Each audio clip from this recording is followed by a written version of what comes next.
दोस्तों नमस्कार। आज मीरापुर की धरती पर जबरदस्त सियासी तूफान था। चार बड़े नेता अलग अलग तरीके से प्रचार कर रहे थे। जयंत चौधरी जो आरएलडी के चीफ हैं, उन्होंने रोड शो निकाला। अखिलेश यादव, उन्होंने एक जनसभा की। और जो चंद्रशेखर आजाद हैं, आजाद समाज पार्टी के चीफ, उन्होंने भी बूथ सम्मेलन किया, एक जगह सभा की, रोड शो किया। और एक जो है असदुद्दीन ओवैसी की जनसभा हुई ककरौली गांव में। तो मुख्य तौर पर आज ओवैसी, अखिलेश यादव, जयंत चौधरी और चंद्रशेखर आजाद मीरापुर में थे। राजेश भाई साहब, आप और हम आज दिन भर मीरापुर के ग्राउंड पर थे। बिल्कुल, सुबह ही हम लोग पहुंच गए। और जैसा कि हम लोग चर्चा कर रहे थे कि मौसम जो है वो मौसम कहते हैं कि गिरगिट रंग बदलता है, लेकिन मौसम और सियासत जो है गिरगिट से भी ज्यादा रंग बदलते हैं। वही हुआ आज। कल हमने एक वीडियो जारी करके इसकी संभावनाएं जाहिर की थी। आज दोपहर तक कोहरा छाया रहा, घना कोहरा, 12-1 बजे तक। लिहाजा सारे नेताओं के कार्यक्रम लेट हुए। चुनाव प्रचार शाम 5 बजे खत्म हो गया। उसके बाद किसी को अनुमति नहीं थी प्रचार करने की। तो नेताओं के पास समय कम हो गया प्रचार का। अब अखिलेश यादव को तो आना था हेलीकॉप्टर से। उनका हेलीकॉप्टर हिंडन पे नहीं उतर सका आज, फिर कोहरे की वजह से। उनका हेलीकॉप्टर सहारनपुर के सरसावा में नहीं उतर सका कोहरे की वजह से। और फिर उनका हेलीकॉप्टर थोड़ा सा, चूंकि जोली ग्रांट में थोड़ा मौसम साफ था तुलनात्मक रूप से, तो जोली ग्रांट में उनका हेलीकॉप्टर उतरा और वहां से वो जोली गांव में आए मीरापुर के। वहां पे उन्होंने जनसभा की। जयंत चौधरी को बाई रोड आना था, तो वो 12 बजे के आसपास, 12 साढ़े 12 बजे के आसपास पहुंच जाते हैं मीरापुर के पास। 9 गांवों से उनका रोड शो निकलता है। और कोहरे का और मौसम का उनके रोड शो पे ज्यादा असर नहीं होता। चंद्रशेखर आजाद भी तय समय से लगभग 1 घंटा लेट चुनाव प्रचार में निकल जाते हैं। और असदुद्दीन ओवैसी जो है वो काफी लेट आते हैं। और हम एक एक नेता की आज की प्रचार की रणनीति पर बात करेंगे कि किसकी क्या रणनीति रही। आज चुनावी समीकरण जबरदस्त तरीके से उलझ गए हैं। अब तक यह माना जा रहा था कि यहां ट्रायंगुलर फाइट है, यहां आरएलडी समाजवादी पार्टी और आजाद समाज पार्टी के बीच फाइट है, लेकिन आज असदुद्दीन ओवैसी की जबरदस्त एंट्री हो गई। तो एक तरह से 4 मेन पार्टियां बड़े मुकाबले में यहां पे आ गई हैं। सारे समीकरण उलझ गए हैं। सारे जो रणनीतिकार हैं उनकी रणनीति उनको नए सिरे से बनानी पड़ेगी। अब अगले 2 दिन के लिए, आज 18 तारीख की शाम 5 बजे प्रचार खत्म हो गया और 20 तारीख की सुबह से वोट पड़ने शुरू होंगे। तो इस टाइमिंग में राजेश भाई साहब सबको नए सिरे से रणनीति बनानी होगी ताकि पलड़ा उनकी तरफ झुक जाए। बिल्कुल। आप क्या कहेंगे? सबसे पहले शुरू करते हैं हम असदुद्दीन ओवैसी की जनसभा से। क्या रहा ओवैसी की जनसभा में, क्या देखा आपने? डॉक्टर साहब, ककरौली गांव में, मीरापुर के ककरौली गांव में उनकी जनसभा थी। और आज तो ऐसा भी हुआ कि चूंकि ककरौली में सुबह हेलीपैड बनाया गया, वो ये था कि 11 बजे के आसपास वहां अखिलेश यादव आ जाएंगे।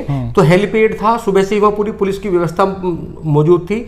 दूसरी ओर ओवैसी को लेकर बहुत सारे सपा नेताओं को लगा कि वहां कुछ कार्यक्रम चल रहा है। बहुत सारे सपा के नेता तो ओवैसी जी के प्रोग्राम में चले गए। और जब वहां देख के आए, आप देखो, हैरत की बात यह है, आश्चर्यजनक, कि 11 बजे जब हम परसों ककरौली जाते हैं सुम्बुल राणा की रैली के प्रोग्राम में, जहां अखिलेश यादव जी को आना था, तो 11 बजे तक वहां भीड़ नहीं थी। 1 बजे भीड़ होती है। आज जब हम गए ककरौली तो ओवैसी साहब की रैली में भयंकर भीड़ थी। आश्चर्य था कि इतनी भीड़ कहां से आ गई, कहां से इतने लोग आए। और आप देखो जिस तरह का उत्साह था। हालांकि उन्हें 11 बजे आना था और 11 बजे के ना आके मौसम की वजह से, चूंकि मौसम की नूरा कुश्ती और नेताओं की और मौसम की नूरा कुश्ती रही। एक तरफ अखिलेश यादव की के साथ नूरा कुश्ती, दूसरी ओर ओवैसी के साथ नूरा कुश्ती। आप देखो, मैं पहले ओवैसी जी की अगर बात करूं तो उन्हें यहाँ लगभग 11 बजे आना था। वो 11 बजे ना आके लगभग 2-2:30 बजे के आसपास वो आए। और जब ओवैसी आए तो उन्होंने मतलब उन मुद्दों को छुआ। वो यहाँ से, मतलब जिसलिए वो आए थे, उन्हें एक टेम्परामेंट बदलना था। जो उनका टेम्परामेंट है बात करने का, जैसे वो मोदी जी को मोदी बोलते हैं और बहुत सारे जो टाइट होकर बोलते हैं, आज वो बड़े आक्रामक होकर बोले। और उन्होंने ककरोली से उन्होंने मणिपुर में भी निशाना साधा। उन्होंने वक्फ बोर्ड को लेके जो कानून बन रहा संसद में, मोदी जी पे निशाना साधा। कटोगे तो बटोगे इसको लेकर योगी जी पे निशाना साधा। और अखिलेश यादव पे निशाना साधा 2013 के दंगे को लेकर, कि जो उस समय जख्म थे, अखिलेश यादव तो उसमें मुख्यमंत्री थे, बोले मैं 100 आया था और मैं 3 बार आया, मैंने उन लोगों के जख्म भरने का प्रयास किया। लोगों का दर्द मैंने देखा, जो राहत शिविरों में रह रहे थे 60,000 से ज्यादा लोग। तो उन्होंने टोटल, जब ये बांग्लादेश में जो मामला हुआ, उन्होंने बांग्लादेश पे टिप्पणी की। उन्होंने कहा कि भाई जब योगी जी बटोगे तो कटोगे का नारा देते हैं और वो बांग्लादेश का उदाहरण देते हैं, तो फिर शेख हसीना को क्यों पनाह दी, क्यों उन्हें बहन जी कहते हैं? शेख हसीना को भेज देते बांग्लादेश के, जाओ अपने देश में रहो। तो आज उन्होंने जो उनकी आक्रामकता है, जो शैली है आक्रामक बोलने की, बिल्कुल उस शैली में बोले। और उन्हें लग भी रहा था कि जो उनका वहां वोटर है, जो कार्यकर्ता है, वो जिस अंदाज में जानता है ओबीसी को, अगर वो उस अंदाज में ना बोलते तो लोगों में मायूसी होती। उन्होंने बड़े आक्रामक अंदाज में उसी शैली में बोला। और बहुत सारे समर्थक, हमारी बात हुई बहुत सारे लोगों से, बहुत सारे समर्थकों ने ये कह दिया कि अब हम किसकी गुलामी नहीं करेंगे, हमारे नेता ओवैसी हैं और हमने अखिलेश जी को बहुत बार देख लिया, वो हमारे दुख दर्द में नहीं आते, उनसे ज्यादा दुख दर्द में तो और सारे नेता चले आते हैं। वो नारे लगा रहे थे कि राज तुम करो, दरी हम बिछाएं, या नहीं चलेगा, इस टाइप के नारे भी लगा रहे थे। और राजेश भाई साहब, एक खास बात और मैंने देखी वहां पे, कि जो उनका आज वो लोग जो आए थे वहां पे, ये एक अलग बात है कि आज नेताओं के रोड शो में या उनकी जनसभाओं में जो भीड़ उमड़ी, उसको वोट में कौन कितना तब्दील कर ले जाता है, ये अलग बात है। इसका पल्स अगले 1-2 दिन में सेट होगा और हम ये भाप के आपको बताएंगे एग्जैक्टली चुनाव के ठीक पहले की क्या होने जा रहा है। लेकिन आज उनका जो वोटर और कार्यकर्ता था ओवैसी साहब का, वो एकदम किसान आंदोलन के स्टाइल में था। बिल्कुल, युवा ट्रैक्टरों पे डीजे माइक लगे हुए थे, बड़े बड़े म्यूजिक सिस्टम लगे हुए थे, ट्रैक्टरों पर सवार थे किसान आंदोलन के अंदाज में, ठीक उसी तरह से स्टंट करते हुए, उसी तरह से झंडे लहरा रहे थे, उसी तरह से ठीक वो बाइकों पे 4-4 लोग और ट्रैक्टर ट्रोलियों में, बसों में, बड़े पैमाने पे एक ऐसा सैलाब सा जा रहा था जैसा नजारा हमने कभी किसान आंदोलन के वक्त में देखा था। जो उत्साह, वो उत्साह जो उनके वहां पे वोटरों में और कार्यकर्ताओं में दिखाई दिया। और आपने ठीक कहा कि समाजवादी पार्टी के कई नेता वहां गलती से पहुंच गए शुरू में, और वो हमें मिले, हमने पूछा उनसे कि हाँ ओवैसी साहब की भी तो रैली हो रही है, और वो हमसे कह रहे हम गलती से वहां पहुंच गए थे, भयंकर भीड़ है, वो हेलीपैड वहां पे था। अच्छा डॉक्टर साहब, आपने एक बात और देखी, जब हम परसों ककरोली गांव में गए थे, तो जब वहां अखिलेश यादव जी को आना था, तो वहां पुलिस वाले एक आदमी को आने की एंट्री दे रहे थे। आज देखो ये तो लगा अंतर कि कहीं ना कहीं पुलिस का नरम जो रवैया है वो नरम है। अब वहां कोई पुलिसकर्मी थे, बाहर थे, कोई किसको रोकने का प्रयास नहीं कर रहा था। सब जाओ आओ। हो सकता है ये भी वजह रही हो कि अखिलेश यादव जी पूर्व मुख्यमंत्री हैं, उनका सुरक्षा का जो प्रोटोकॉल है वो बड़ा मजबूत है, बड़ा स्ट्रॉन्ग है। तो आज भी हेलीपैड पे जितनी फोर्स हेलीपैड पे थी अखिलेश जी के लिए, उतनी फोर्स तो सारे जितने भी नेता थे 3 बाकी, उनके सबके में मिला के नहीं थी उस तरह से। पर आज पुराना जी जो मौसम ने नूरा कुश्ती की, मौसम को जो हाल था, हालांकि जब ओवैसी की 11 बजे की सभा पहले से निर्धारित थी, तो उनके लोगों ने, उनके वोटरों ने मौसम पर कोई ध्यान नहीं दिया। वो बिल्कुल निर्धारित समय पर 11 बजे वहां भयंकर भीड़ थी, महारेला था। अब हम चलते हैं चंद्रशेखर की तरफ जी, कि चंद्रशेखर आजाद ने की गतिविधियां क्या रही आज दिन में। जैसे हमने देखा वो मीरापुर में बूथ सम्मेलन कर रहे थे, गुर्जरों के साथ सम्मेलन किया उन्होंने कुतुबपुर गांव में, और उसके बाद रोड शो किया उन्होंने। तो जब वो बात कर रहे थे वहां पे चंद्रशेखर, तो उन्होंने एक एक करके सारे इश्यूज रेज किए। हमने एक इंटरव्यू भी किया उस पर एक्सक्लूसिव, वो इंटरव्यू आप हमारे चैनल पे देख सकते हैं। बिल्कुल बिल्कुल। और उसमें विस्तार से बातचीत की हमने, लेकिन वहां पे वो एक एक अलग से इंटरव्यू दिया। हाँ, अलग से इंटरव्यू था, वो स्पेशल इंटरव्यू है उनका। और वहां चंद्रशेखर आजाद ने वो जबरदस्त ढंग से हमला करते हैं बीजेपी के ऊपर, और वो जिक्र करते हैं तमाम मुद्दों का, महंगाई का, बेरोजगारी का, पर्चा लीक का, गन्ने के सवाल का जिक्र करते हैं, एक एक करके इशू रेज करते हैं। और वो ये भी कहते हैं कि 3 बड़े लोग इस चुनाव मैदान में हैं। एक परिवार तो जयंत चौधरी साहब का है, जिनके दादा प्रधानमंत्री रहे इस देश के। एक अखिलेश यादव जी का कैंडिडेट है, जो खुद पूर्व मुख्यमंत्री रहे और उनके पिता मुख्यमंत्री रहे। एक विरासत के साथ आते हैं वो। तीसरा ओवैसी साहब है, वो भी एक विरासत के साथ आते हैं और खुद भी बैरिस्टर हैं, वो बड़े आदमी हैं। और उन्होंने कहा मैं गरीब का बेटा, सामान्य किसान का बेटा, सामान्य परिवार से आता हूं, मेरे पास तो गरीबों की दुआएं मेरी ताकत है, गरीबों का सपोर्ट मेरी ताकत है, बहुजन की एकता मेरी ताकत है। इस तरह से समझाने के अंदाज में उन्होंने चीजें बताई। चंद्रशेखर इस अंदाज में चीजें बताते हैं, तो समझाते हैं वो कि वोट की बहुत अहमियत है, वोट की ताकत क्यों जरूरी है, सत्ता को हासिल करना क्यों जरूरी है, सत्ता से कैसे आपकी जिंदगी बदलेगी, कैसे बेहतर होगा। वो भाषण ना दे के एक कन्वर्सेशन के अंदाज में, समझाने के अंदाज में पूरा डायलॉग करते हैं लोगों से वहां, और पूरे बूथ अध्यक्षों को वो एनर्जाइज करने के बाद फिर चले जाते हैं कुतुबपुर गांव में, जहां गुजर सम्मेलन करते हैं और वहां सम्राट मिहिर भोज की बात उठाते हैं। वो सारे गुजर रेजिमेंट की बात करते हैं, गुजर रेजिमेंट की बात करते हैं कि मुझे कुछ गुजर साथियों ने कहा, रविंदर भाटी वगैरह ना, कि साहब इस मुद्दे को संसद में उठाओ, तो मैंने सभापति जी से समय मांगा, 30 सेकंड का समय मांगा मिला मुझे, और उस 30 सेकंड में मैंने गुजर रेजिमेंट की बात उठा दी अगले दिन। तो वो ये भी कहते हैं कि ये चुनाव कोई सत्ता बदलने का चुनाव तो है नहीं, उपचुनाव है।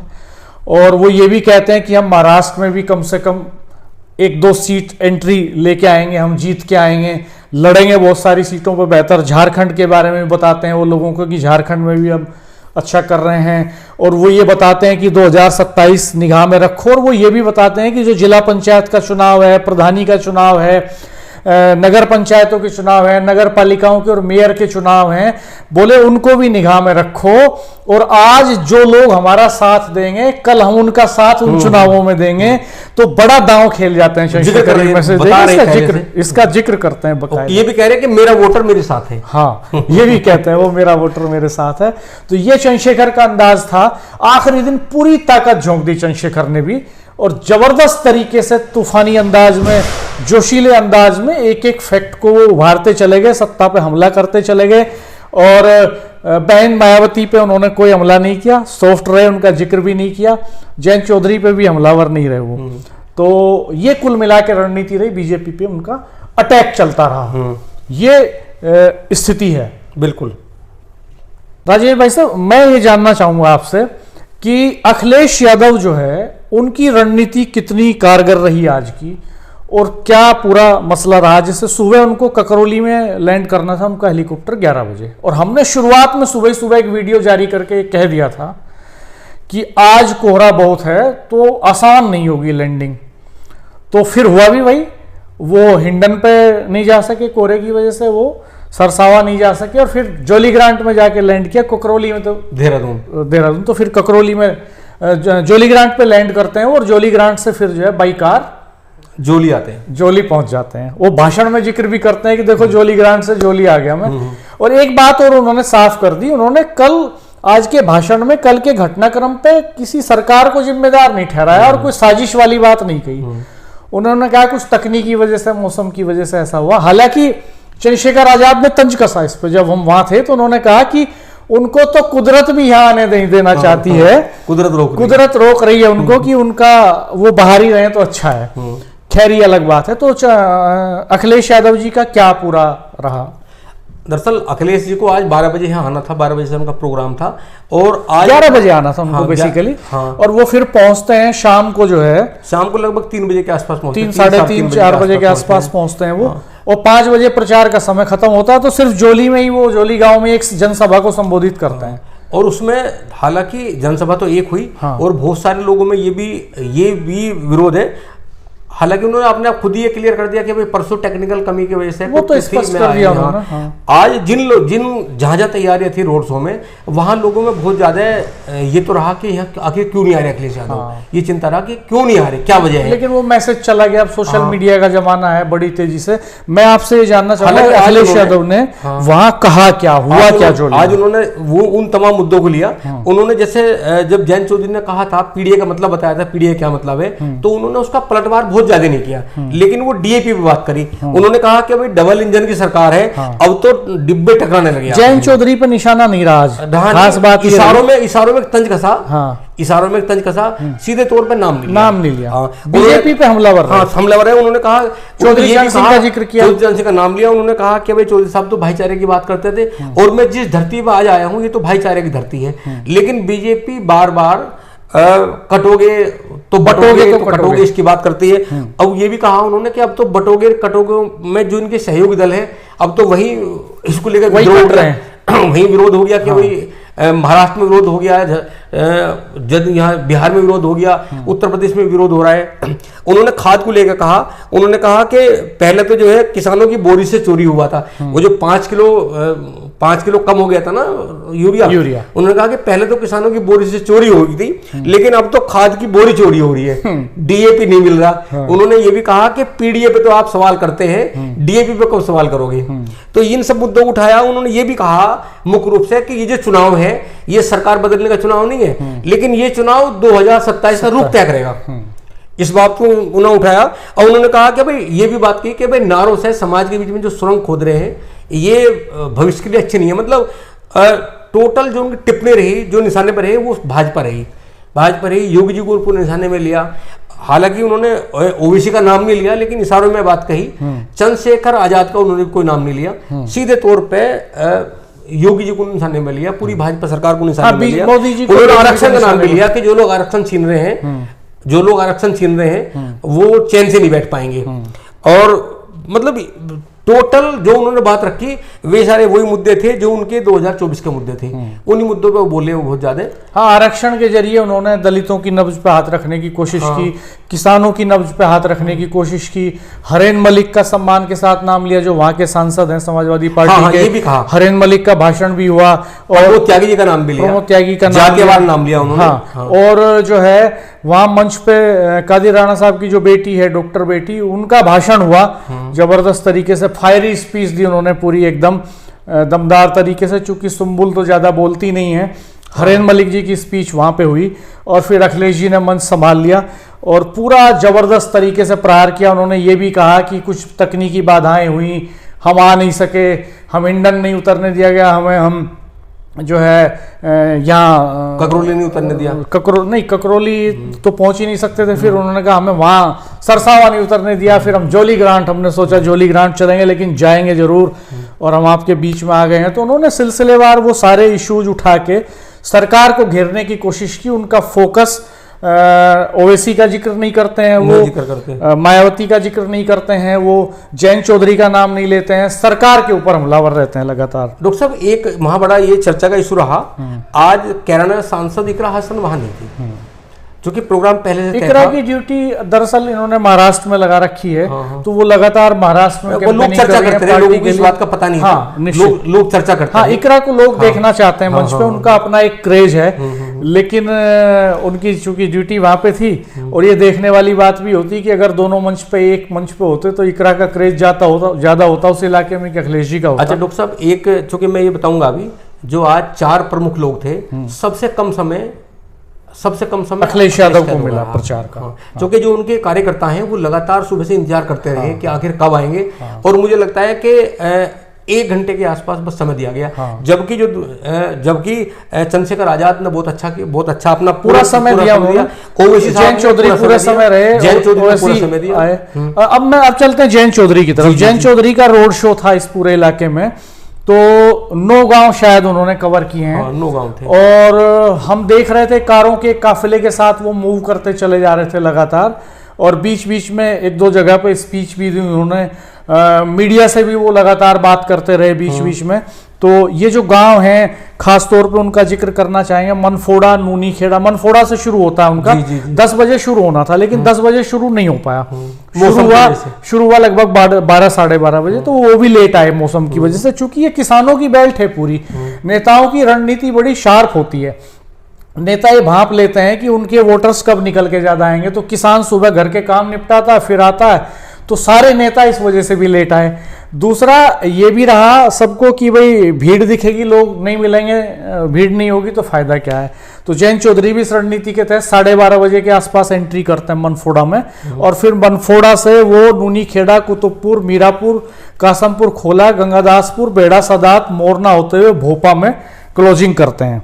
तो इस बीच में तमाम आरएलडी के कार्यकर्ता, नेता बड़ी बड़ी माला लिए हुए, जिस तरह की मालाएं एक समय हम मायावती जी के कार्यक्रम में देखते थे, इस तरह की मालाएं भी बड़ी बड़ी विशालकाय पहली बार देखने को मिली उनके कार्यक्रम में।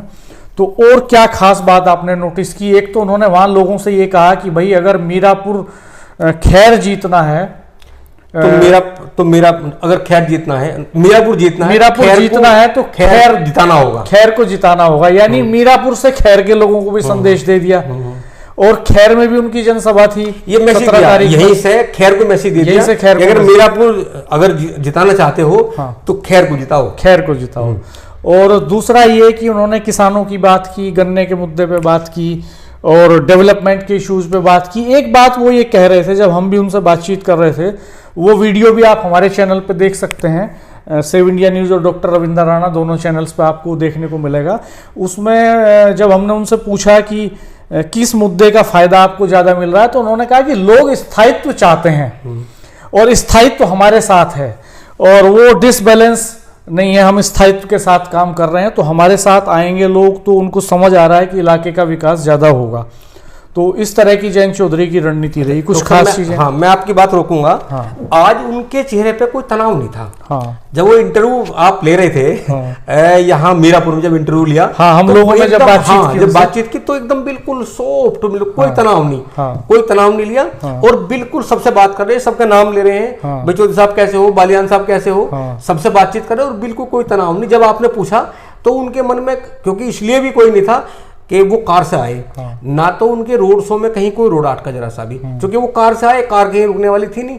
भाई कार से तो कोई मौसम का कोई युद्ध था नहीं, वो कार से आए और जो काफिला था वो टोटल गांव में, हाँ ये जरूर रहा कि 1 घंटे थोड़ा लेट जरूर हुआ रोड शो, लेकिन वो तमाम जो रूट चार्ट था उस पर सबसे गए और सबसे मिले भी। तो आज ये लग रहा था उनके चेहरे को भाव को देख के कि इसका मतलब आज तनाव मुक्त है। मुझे लगता है कि जब वापस लौट रहे होंगे जयंत चौधरी तो शायद मन में ये जरूर सोच रहे होंगे, उन्होंने तुलना करके जरूर देखा होगा, क्योंकि कहा जाता है कि मन की रफ्तार जो है वो प्रकाश की रफ्तार की तरह है। तो उनके दिमाग में खतौली का उपचुनाव जरूर आज तैरता होगा 2-4 बार कि जब खतौली में सत्ता के खिलाफ उपचुनाव लड़ा था तो तब क्या सीन था, कितनी जबरदस्त टकराहट थी, कितना जबरदस्त संघर्ष था और वो आज वो कितना कंफर्टेबली जो है रिलैक्स मोड में निकल रहे थे। कहीं कोई अड़चन नहीं थी प्रशासनिक मशीनरी की, कहीं कोई तनाव दबाव नहीं दिखा ज्यादा उनकी बॉडी लैंग्वेज में।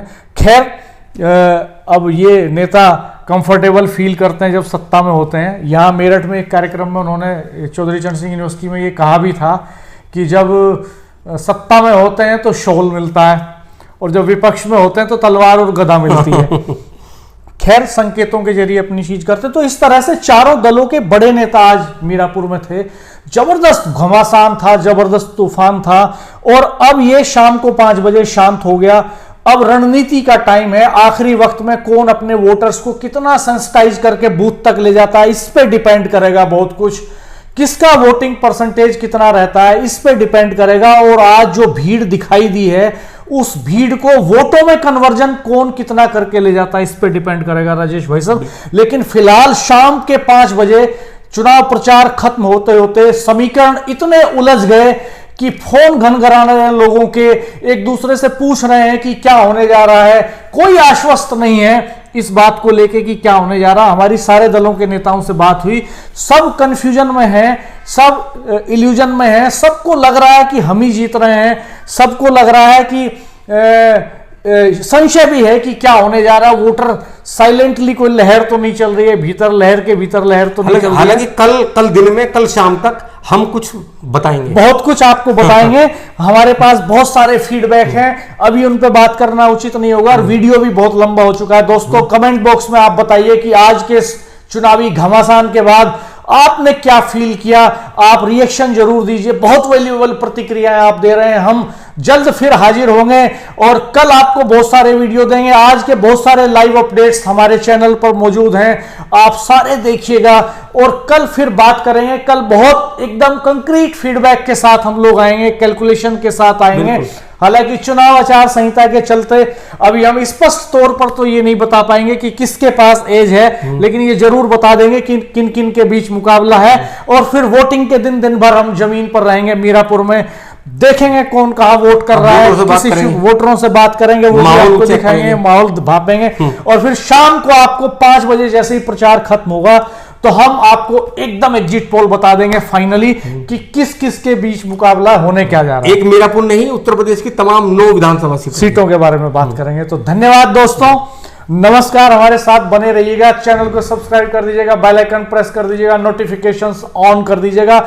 नेताओं की तरह आज दिन भर के रस्सा कशी के चलते हमें भी बहुत थकान है, हमने सब जगह सबके कार्यक्रमों में जाने की कोशिश की और दिन भर उत्साह भी है काम का।